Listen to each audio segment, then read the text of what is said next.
talk about prioritization a little bit. I know not the sexiest of topics, but this will be all right. We'll make it fun.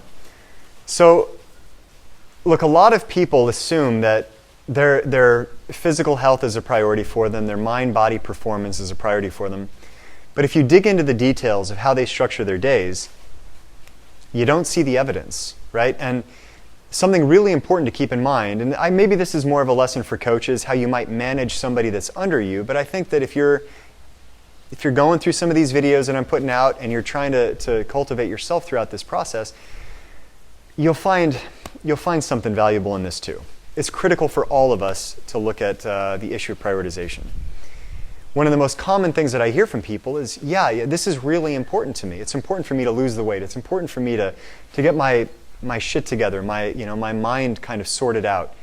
Okay, well, what's that look like in your day? When do you do it during the day? How many days a week do you do it? Is there anything that impedes that practice? And the people that get the results, they put it first, not here, not in the heart, but in the schedule, right? And what does that look like? So when I was in Hong Kong, doing fitness training, I kind of was doing the freelance thing for about a year, back in 2009, 10, somewhere in that window, right? One of my first clients, and he was with me until the last day that I was in Hong Kong before I moved back to Shanghai to start up Enso Temple. Noah, super impressive guy, executive, high level in one of the big banks, very likable, charming, focused guy. I mean, really just an impressive guy, right? He had all the stuff that you wouldn't think that he would prioritize our sessions the way that he did, because he's got a lot of shit going on to manage, to focus on, a lot of stress. And he was with me 3 days, if not 4, a week, generally 3, occasionally 4, every week for the entire year. I don't think he missed a single session. He was never late once. And he booked me at 6 a.m. for every one of those sessions. And so we had this thing where, I was also never late. If I remember there were issues sometimes with the bus schedule, right? You generally take a bus or a taxi first thing in the morning, whatever I could catch first. But there were a couple times where I couldn't get a cab, and I had to take the bus. And I remember sprinting through the streets of Hong Kong to make sure I wasn't a minute late. And that's what I would do to honor that time and schedule.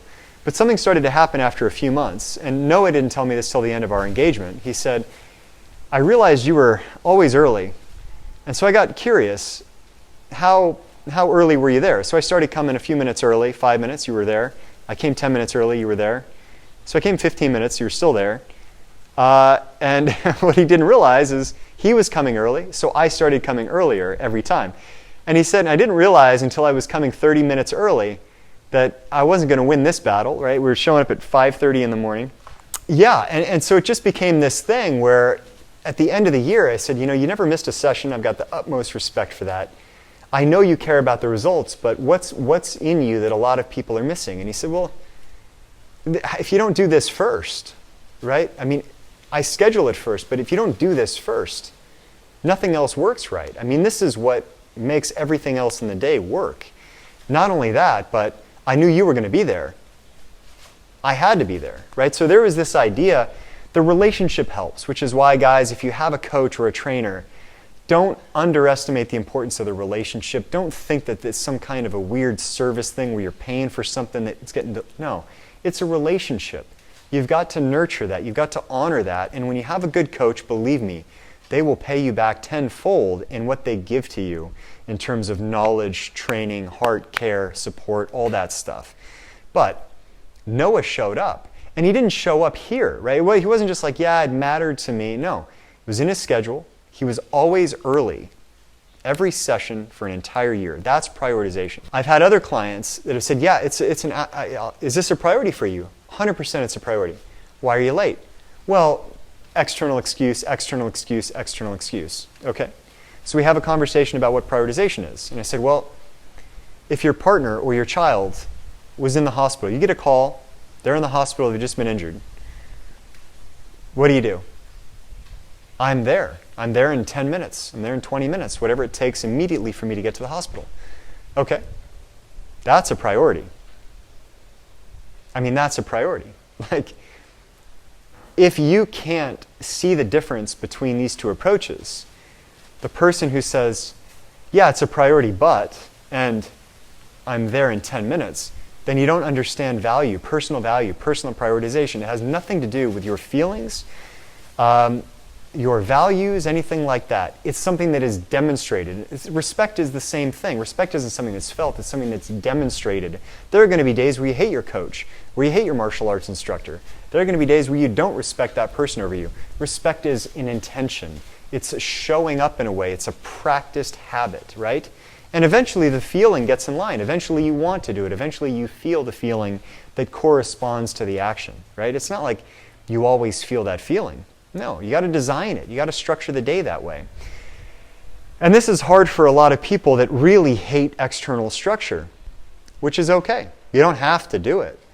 But if it matters to you, and this isn't just a 3-month process or a 2-week kind of effort, if this is going to be in your life in 5 years or 10 years, how do you automate it so that every morning or every day or the meeting with the trainer, if that's what's necessary, is as important as that phone call from the hospital?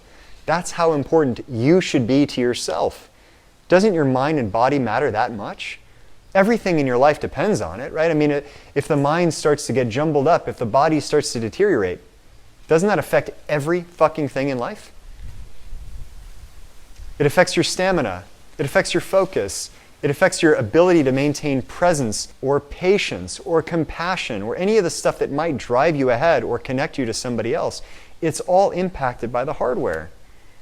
You don't have to put it first, but that is just to say there are consequences to not doing so.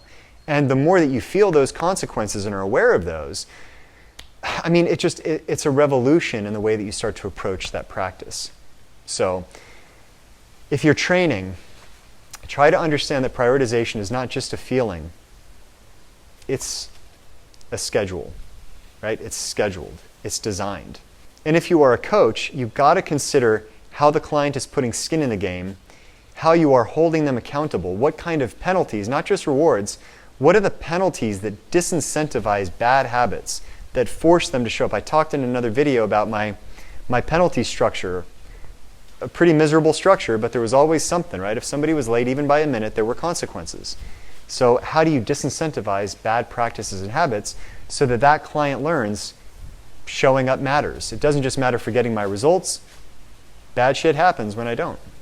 So those are my thoughts on prioritization. Would love to hear yours. Please drop them in the comments. Ask questions if you have them. And until the next time, guys, be weightless.